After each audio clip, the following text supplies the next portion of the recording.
All right, it is a new week, Monday afternoon on the Audible. Kim Bokamper, we're very pleased to have with us assistant head coach and special teams coordinator Darren Rizzi. Darren, thanks for taking some time out from us for today to join us here on the program. Yeah, you got it, Bo. Always good to see you. Great. We're on Facebook Live. You can send your questions in via Facebook Live on the Miami Dolphins Facebook page. We're also on Twitter. You can send your questions if you'd like via Twitter, hashtag the Audible. We're on MiamiDolphins.com, and you can check out any of these shows archived on the MiamiDolphins.com or the Miami Dolphins Facebook page. You can also send in your questions via Facebook page today. So we're going to get to it right now. Coach, first of all, a rare weekend off. I want to say a weekend off, but some time off this weekend for you guys. And how strange is it during the middle of the season when you get that day or two to spend with your family on a weekend, which is usually absolutely no time at all for the most part. Yeah, it usually never happens, right? So Sunday, I think I woke up and with no alarm, and I was looking around like I was, am I late? Am I supposed to be somewhere? Yeah, it was good to get a little downtime and step away a little bit and kind of hit the refresh button, and that was good. And you know, getting a chance to just relax on Sunday, watch some of the NFL games, that was kind of neat. You know, looking at other teams around the league and teams we're going to play later in the season. So it was kind of interesting. You know, a rare, like you said, a rare occurrence. We were talking about it before we went on the air, and if you work in the NFL, if you're an NFL coach, you never get to see the other games. I mean, you see them on tape, you see them, but for watch them sitting down and watch a game televised, it's pretty different. What did you think watching some of the games? I've got my opinions. What did you think as you watched some of these games? Yeah, it's kind of neat. You know, I was able to kind of flick back and forth. I obviously watched some of the Tennessee games. We're playing them this week. I certainly kept my eye on the AFC East opponents. I watched the Patriots, watched the Jets a little bit. It's kind of interesting. You know, it's different as a coach, though, because you're always used to pressing that rewind or fast forward button. What's up with these commercials? So I don't have to worry about that in the office. But no, pretty neat. And watching the situations, and I'm a big offender of flicking back and forth to the different games and kind of seeing who's in the red zone and who's at different situations coming up. But you know what? You're always learning as a coach. You know, you never stop learning this game, and it was kind of interesting to watch. But having a bunch of games on at once, trying to figure out which one I want to watch, that was kind of neat. But you're, like I said, you're always learning. A lot of great situations came up. You know, there were some great games, some great endings, and that was kind of neat. Yeah, it's pretty amazing when you do watch and all the different things you see. And you know, one of the things I get because I watched 2-3 games bouncing back and forth all over. I mean, just how many great plays you see. I mean, you kind of you're inundated with it and you see it. But sometimes when you just sit back on a sofa, watch a game, you go, wow, that's a hell of a play by that guy. And sometimes you're so absorbed, it's just, move on to the next play and forget about that. But you get to sit there and watch the replay, absorb it and stuff like that. Yeah, it's, you know what? We got a rare, like you said before, it's a rare occurrence for us, but it's kind of neat just to relax and be a fan for a day. And like you said, you know what? There's so many great athletes in this game, and to watch some impressive performances throughout the league. You know, you look at a guy like Julio Jones yesterday, look what he did, just phenomenal. And just watching some of the performances, and then so many games, you forget sometimes how many games just come down to the fourth quarter and one play here or there and one score games. And obviously I keep an eye on all the special team stuff and all the situational stuff, the game management stuff, and all the different games. So that's, again, just to relax and be a fan for a little bit is kind of a neat thing. And then right back today with no commercials, back to the desk. Yeah, that's right. Hey, Cole, let me remind you again, if you want to get in on Twitter, hashtag the Audible or Audible. Leon, give me a little help here. The Audible. Hashtag the Audible. You hashtag very much, Coach? No, I was going to say all these things you're bringing up, Twitter, Facebook. These are all things I can tell you this. I've never hashtagged in my life, so I don't know that much about that. Hey, let's turn our attention to your football team, and then we'll talk a little bit about the Tennessee Titans coming into town. Certainly a tough game on Thursday night up in Cincinnati. But we touched on this a little bit before we went on the air too. You know, you kind of know when you're going in after a game like that. You look at it; it's never, it's an old cliche. Never as bad as you thought it was. Never as good as you thought you were. When you're able to take a look at the tape and see what corrections needed to be made, and I always try to ask this: Were they mistakes that can be fixed, or was it just guys getting physically beat? And those things are really tough to fix when that happens. Yeah, no question. I think the majority of them, Bo, are mistakes that we think we can get corrected. I think we're certainly not far away, and I think it's really important in this league. And from all the years you played, is not putting too much stock into one game. I mean, take a team like the Steelers. Look at their 2 weeks in a row. They have the Eagles. And they get beat bad on the road, and they come right back and have a big win last night, a blowout loss, right back to a blowout win. And so, you know what? When you look at the game on film in all three phases, I think that all the coaches feel pretty confident. These are things we can get corrected. We will get corrected. We're going to practice to get them corrected, and you really don't feel like that we're that far away at all. We just had a question come in asking about Jakeem Grant and kind of where he is. He's getting some opportunity on kick returns, on punt returns when you see that when the time is right for him. Do we see a future for him getting involved in the offense in some way or another? I mean, the guy certainly has the skills. Sure. Just trying to get him out there in places where he can get mismatches and try to take advantage of what his skill set is. And what do you see of his skill set? Yeah, I mean, I'll start off with my end of it. I think as a returner right now, he's really progressed very, very nicely. I think sometimes people might forget this guy never returned a punt in college. He was only solely a kick returner. Now, with that said, I know some of our fans are probably looking at it the last couple of games, and there's some decision-making things on the back end. We got to get cleaned up, no doubt about it. There's some balls there. We got guys running into each other. Kids, unacceptable, can't happen. He's got to do a better job of communicating in the back end with Kenyon Drake, with Damian Williams. You can see the last couple of games after he had a big return in the first game that some teams have kicked away from him. He did get a couple of punt return opportunities here last week. Unfortunately, we didn't get any big plays out of it, but very, very happy with his progression. I know he's starting to work more and more with our offense. I know, Adam and Clyde and those guys are getting him more mixed into our offensive system as well. Very happy with where he is. Very great guy, great.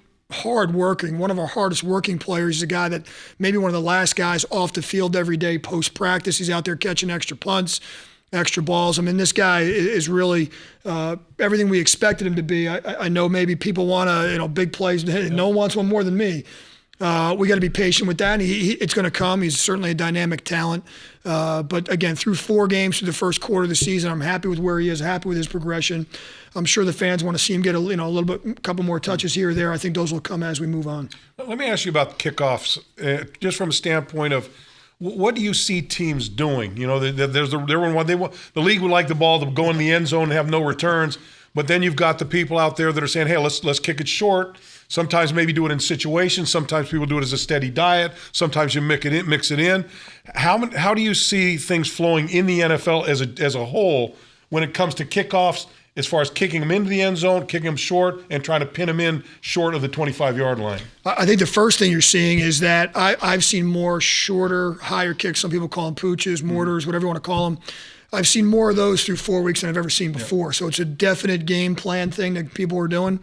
I think as you see the season progress, the touchback percentage is going to go down and down and down because we haven't gotten to the cold weather yet. And so those northern teams who touchback numbers usually come down anyway are going to come down even more. The kickoff plays, it's becoming interesting now. I think maybe the rule wasn't thought all the way through when they made it, but one of the interesting things that's happening is you're seeing that play become more of a strategic type of play, meaning everyone's changing their personnel on the kick return. People are changing their kickoff personnel. They're kicking the ball short on purpose, trying to pin everybody down. I think as a special teams coach, we all have confidence that, if we can get the ball down there between the goal line and the 5, majority of the time we could probably keep that team inside the 25. Again, there's going to be those occasions where you don't. And I think probably people will point at, you should have just kicked it in the end zone. But, there's been numerous times this year in many different games that you've seen people, look at last night's game. I don't know if you watched the Chiefs-Steelers game at all watching last night, but the Steelers did a great job of coverage. They pinned the Chiefs down there a few times in the first half, got great field position, ended up getting points out of it. So it certainly can be a strategic advantage for you if you're able to do that and if you have the personnel and the kicker to do it. Most teams do.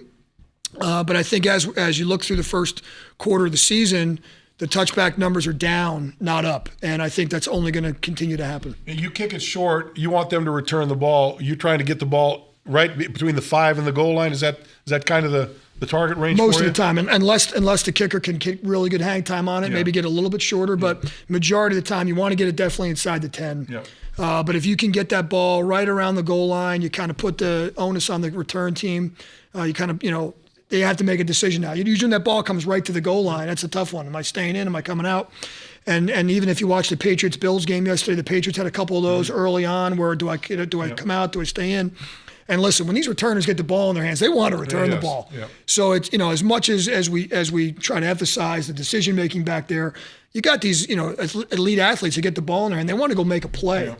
And so right around that goal line could certainly be a tough decision for those guys, and that's where you see these things getting pinned down there. All right, you're watching the Audible. You're catching us on Miami Dolphins Facebook page. You can also catch us on Twitter. You can send your questions in via Twitter. Just hashtag the Audible. Also on MiamiDolphins.com. And you can see us archived on the Miami Dolphins Facebook page as well as MiamiDolphins.com.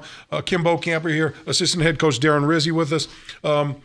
Coach, let's take a look at your football team now. You got a little extra time off, 10 days off between your last game. Chance for guys to get healed up, and you're looking at Pouncey, you're looking at Jelani Jenkins, Cole Misi, all those guys. Are you starting to feel a little bit better about their opportunities to play? I know there's still time before decisions need to be made, but are they starting? Well, obviously they got to be getting closer because time is going to be a healer for them, but are you feeling better about where you are health-wise? Yeah, I think the good news, Kim, is with a week like this, you get a little bit extra time. So we gave the players a weekend off. They're back in today with some meetings and lifting and stuff like that. So tomorrow, which is usually a day off, we'll actually practice. Mm-hmm. We'll get out there. So we'll have a little bit of 24-hour advantage, if you will, in terms of kind of seeing where our guys are, practicing tomorrow, kind of feeling where guys are. So we get that extra day. So that's definitely a benefit of playing the Thursday game. It's not so good on the front end, right, but it's certainly better on the back end. And like the guys you mentioned, we'll get out there tomorrow, kind of evaluate where they are. But hopefully, as you said, we get some of these guys back. Hey, we were missing a lot of guys this last game, and hopefully we get a few of them, if not most of them, back. Coach, Ryan Tannehill, been under fire.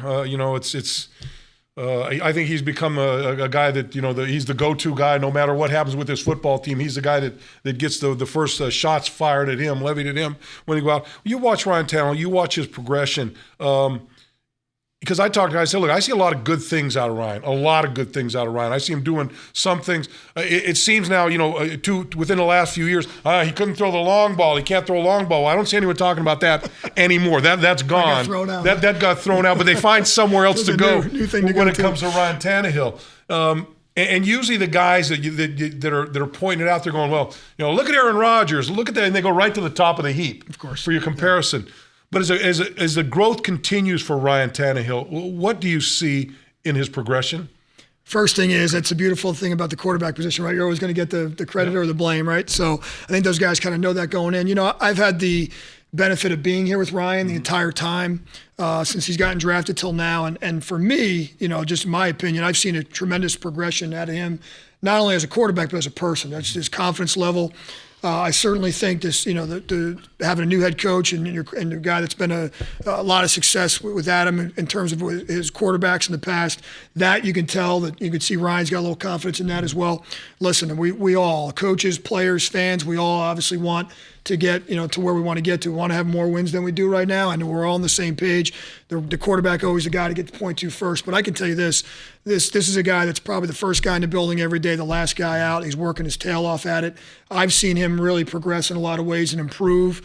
I think if you talk to Adam, he would tell you the same thing, I'm sure. And so would Ryan. You always want the quarterback to be your most consistent performer. Yep. That's something you're always striving for.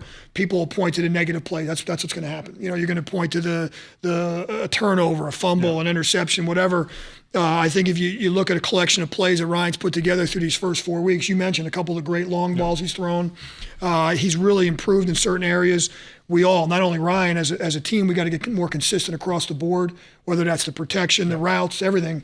And that's what you're working for every week. And I personally think Ryan's done a heck of a job. His leadership skills, he stepped up as a leader. He's voted captain by his teammates, which says a lot in the locker room. And so I've really seen a nice maturity from him, not only as a player, but certainly as a person. How has he handled the opportunity to make changes at the line of scrimmage?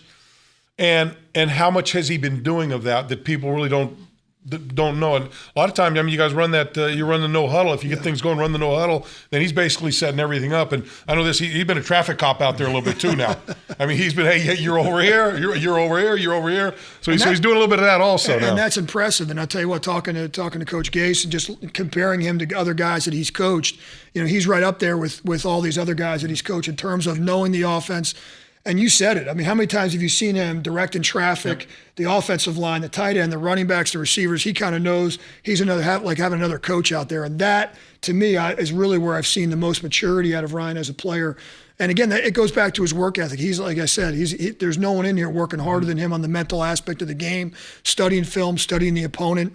And again, I think everyone should have full confidence in him. And again, I know everyone's going to point back to the wins and losses and the negative plays. I get it, I do. But again, I really see this guy, progressing along, and like you said, being able to run the offense the way you want to because of his work ethic and the way he really handles himself in the building. I always have a hard time pointing at one guy when there's 10 other guys on the field at the same time as that one guy. And look, you certainly know this as well as anybody. I mean, it's a game where all 11 guys have to do their job for things to work because, the other guys, they've got 11 guys out there that are trying to do the same thing. And so it's, one guy breaks down and it could be, it could be a wide receiver not running the right route, could be an offensive lineman, could be a back, anything that creates a play being successful or being a failure on you out there. Yeah, no question. I mean, anybody that's ever played here knows me pretty well. My 8th year, the thing I always talk about is a thing called 1/11th. It's just doing your part. Yep. There's 11 guys out there, every play. Doesn't matter what facet it is, offense, defense, kicking game. And the 1/11th thing is more of a rallying cry. It really is an accountability thing. And as you know, on any given play, 10 guys could be perfect. And if one guy isn't exactly, on the same page as everybody else, it's not going to be a successful play. And there's no doubt about that. And that 1/11 thing is, again, kind of a motto we've been using for a long time. And it's accountability thing, and I couldn't agree with you more. And it's not always one guy's fault. It certainly can be a collection. And that's something that we're trying to get better at. Obviously, the fundamentals and techniques, but also the mental part of it is a huge part. And we got a lot of young guys playing, Bo. You know that. Yeah. That's the one thing about this football team is we've got a lot of younger players there, and that sometimes that'll happen. But I think as we've seen the weeks go on, we've seen that progress a little bit better. And I think as we go forward here, it'll clean up. It's funny because you look at this game and it changes so much from the time you break the huddle to the time the ball snapped. You're a defensive player. Your assignment may change 3 different times before then. And just as they're snapping the ball, it may change as the ball's being snapped. Same on the offensive side of the football. Changes come fast, they come late. And that seems to me usually be the time when you get somebody that's completely off the page because maybe they didn't get the call, maybe they didn't see it, or look, I've played with guys where they snap the ball, they call the play at the snap, and the guys, well, I heard it, but I wasn't sure, so I just went and did what I was. It gets chaotic out there at times. And I don't think the general person really realizes how many adjustments go into even just one play. And now, with the way the game has evolved with these spread offenses and all the different formations and no backs and 4 and 5 wideouts and all those different things, defensive players, like you said, are adjusting nonstop. The coverages, the man-to-man, the up-front stuff, everything is – and you could just be in a simple call. And so there's a lot that goes into it. I don't think that the general fan realizes how much time and effort our guys put into the classroom, how much meeting time and how much work goes into the mental part of it. And it's pretty impressive to watch our guys out there. And like you said, even a guy like Ryan being able to point everybody out and know what everybody's doing on the field. Defensively, same thing. Our defensive guys, our defensive leaders that are doing the signal calling, same thing. I mean, you got a guy like your Mike linebacker like Kiko Alonso or Rashad Jones at free safety. These guys are doing the same thing on the other side. They're getting everybody in the right spot. And even up front, we have defensive line calls that the whole D-line is tuned in on. And so there's a lot that goes into every single play. And it's like I said, it's an impressive thing to watch it. You listen to the Audible here. Kim Bokamper, Darren Rizzi with us. Coach, you know what a meme is? I do know what a meme is. Now you know what a meme is? I wasn't sure before. I wasn't sure. I wasn't sure before the other day. I can promise you I have an 18-year-old daughter and a 15-year-old daughter, right. So now I know. You know exactly what it is? Yeah. I think when it first got it, I thought it was a meme or a meme. Or I wasn't quite sure. Yeah. Someone asked me, they go, ask me about the meme. I go, what's a meme? They said they told me. So you're emblazoned there on and a nice little shot for you. Yeah, supposedly I was all over the place. So again, I'm not one of those social media. I can't lie. I say one of those social media guys. But you can bet once I cooled down a little bit, my daughters and I have a 13-year-old son as well. They made sure that you knew about it. I knew I was memeing all over the place. So if that's even a word, I don't even know. I don't know what it was, but it was a picture. It was. Actually, I got to tell you a good one. So my daughter and myself, I have my 2 daughters. I have 3 teenagers. Yeah. And myself, and we're all on the same cell phone plan. Right. And so once my daughter, like the next day, she said, "This is Dad's face," after she knows we used all the data. so my one daughter, of course, was she was loving that. Yeah. So this is usually what you look like after 90% of the data's gone by halfway through the month. Yeah. So I think we've all had those phone situations with our kids. I remember my daughter when texting first started. Yeah. and I got my bill was $250 more than it was the month before, all because of texting. So I said, get in the car. We're going to the phone store. We're going to figure this out. And I'm not yelling now, but I'm like being pretty stern about, no more texting. I'm paying $250 a month. So I'm driving and I'm telling her, I'm lecturing. I look over, what's she doing? Texting along like it didn't even matter, I said, okay. Well, listen, my mom even told me, my mom said, you're all over the internet. You're all that. She said, I can't believe you made that face. I said, Mom, that was the same face you made when you were on the phone when we were kids and we were clowning around and you were trying to keep us quiet. I said, that was your face. I said, look like you. Exact same face. Hey, let's take a look at the Tennessee Titans coming in this weekend. 1-3 football team, lost 27-20 to Houston the other day. Marcus Mariota, Rashard Matthews, who we know extremely well on that team. DeMarco Murray had 95 yards in that game. You've had a chance to look at them already. What do you see out of this football team? Yeah, and I got a chance to watch a game live yesterday, which is pretty neat. And, I saw that they played a great game against the Texans. Obviously came down to the end, and there was a couple mistakes here or there that really was the difference in the game. But athleticism, a lot of athleticism there. Obviously we played him in the preseason as well, so we got a chance to see him a little bit there. But athletic quarterback, athletic receivers, a couple different running backs. They have a new head coach as well. And so, in a similar situation as us, trying to get the systems in place and things like that. But I see a team that's been very close to a couple of wins here. They lost a couple of close ones as they did this past weekend. And it'll be an interesting battle for us. We're at a point right now, we got to take care of our own. Yes. And so we're, much more concerned about getting ourselves situated. But I look at a team like the Titans right now and a very similar team as us in terms of new head coach, a lot of good athletes trying to get everything together, and they've lost a couple tough ones. Marcus Mariota, guy that'll come out of the pocket, he'll extend plays, do what he has to do. How do you see his growth as a quarterback out there? Yeah, I tell you what, he was one of those guys coming out that I really liked as a college player, and I really liked the style of play. And we got to play against him last year when I was here, and again, another guy that can make plays with his feet. Not always just a drop back guy, but certainly going to be back there in the shotgun and can run the ball and scramble. And we're going to have to be on point in terms of keeping him contained. And because, like I said, they have a lot of good athletes on that team. So if you let him start moving around and making plays, he can be very dangerous for sure. All right, you're listening to the Audible here. Kim Bokamper, assistant head coach Darren Rizzi with us. My producer is telling me to answer some questions, but I got no questions coming up on my screen, so I'm not sure what he wants me to do. Leon, what do you want me to do, bro? I mean, you can't. Don't make me make the face of you, Leon. Telling me, he says, ask some questions, but they're not. You got to help me out here, my man. Got to help me out going on this a little bit. Leon, I'm going to have to yell at Leon and make the face at him. Then we'll get another meme. A meme looking at you there pretty soon. There you go. Hey, Coach, as you get ready for this game, get a chance to come home. Got a long home stretch. I think you're home for 5 weeks, including the bye week, which is absolutely great. I mean, you guys have been gone, it seems like, for forever here. The importance of making up ground over these 4 games before you head back out to the West Coast. Yeah, it's important. I mean, I think we're 44 days it is between road games, and this is a big stretch. I mean, certainly the schedule makers weren't so kind to us here in the beginning of the schedule, but, again, 4 games in a row at home is unheard of, plus the bye week, and so our guys can kind of settle in here a little bit. We got to take care of our home field. I mean, that's what you need to do in this league to get to where you want to get to is you got to win your home games, take care of your home turf. We've never had a stretch like this since I've been here, that's for sure, and that's 8 years for me. So this is going to be important, one at a time, though. We can't get too caught up into looking at the whole entire big picture. I think we got to take care of this week and not look too much ahead. But certainly, when you do look at the general overall deal, it's a nice opportunity for us for sure. No doubt about it, and chance to get that, still develop that home field advantage. I don't know about you. I don't know if I mean, sure you heard it, but that may have been the last game, may have been the loudest I've heard in that stadium.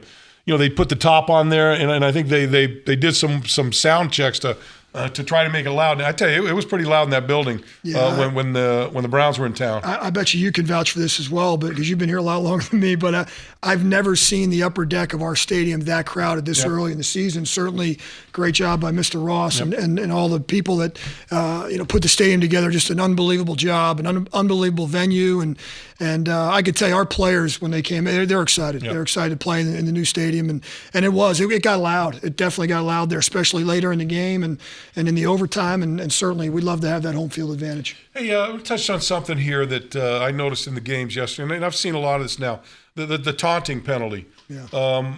I know based on the numbers of taunting penalties now at this point in the season, much more than last year at this point.